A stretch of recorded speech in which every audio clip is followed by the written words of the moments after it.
हमारे साथ हैं बीजेपी के प्रवक्ता संबित पात्रा जी। आइए उनसे हम बात करते हैं। सर, कल आम बजट आया, रेल बजट भी आया, लेकिन विपक्ष जिस उम्मीद में था कि बजट में कुछ कमियां निकाल सकेंगे वो चीज़ नहीं हो पाई। लेकिन विपक्ष कह रहा है कि बजट जैसा होना चाहिए वैसा है नहीं। देखिए, विपक्ष की बातें महत्वपूर्ण नहीं है, देश के 125 करोड़ जनता की बातें महत्वपूर्ण हैं। जिस प्रकार का बजट कल रहा है वो सर्वांगीण विकास के लिए बजट है। गांव, गरीब, किसान, मध्यम वर्ग और एंटरप्राइजेस जो फर्म्स होते हैं एमएसएमई, उनका बजट है। देश को आगे बढ़ाने के लिए इंफ्रास्ट्रक्चर को एक पुश देने की जो बात मोदी जी ने कही थी वो इस बजट में देखने को मिलता है। युवाओं के लिए एम्प्लॉयमेंट जनरेशन करने की, उनको रोजगार देने की बात कही गई थी। और इस बजट में आप देखिए लगभग 40 लाख करोड़ रुपया इंफ्रास्ट्रक्चर को 4 लाख करोड़ रुपया इंफ्रास्ट्रक्चर को दिया गया है।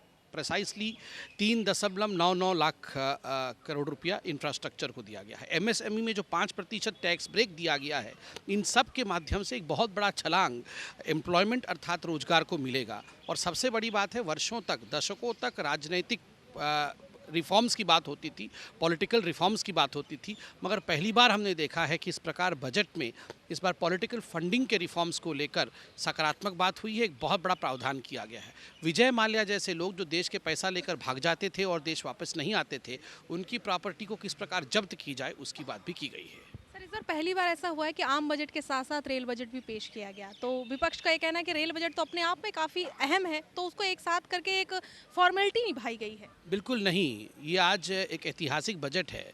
जो कनेक्टिविटी होती है, रोड, रेलवे, शिपिंग, इन सब को जोड़कर एक बृहत बजट बनाने में सक्षमता प्राप्त होती है, यह सरकार ने किया है। दूसरी बात है, जिस प्रकार का एक सेफ्टी फंड रखा गया है रेल बजट में, यह अपने आप में एक इनोवेटिव तरीका है, अपने आप में एक ऐतिहासिक विषय है। और तीसरी बड़ी बात है, आप देखिए इस पूरे बजट में प्लान और नॉन प्लान एक्सपेंडिचर को भी हटा दिया है।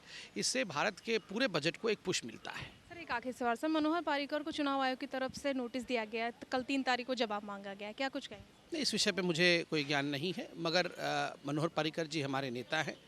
वो गोवा और डिफेंस दोनों के ही विषय को जिस प्रकार आगे बढ़ा रहे हैं वो अपने आप में अद्भुत है। बहुत बहुत शुक्रिया। ये थे बीजेपी प्रवक्ता संबित पात्रा जी, जो बजट को लेकर कह रहे हैं कि इस बार का बजट ऐतिहासिक है, क्योंकि इस बार के बजट में आम बजट के साथ साथ रेल बजट भी है।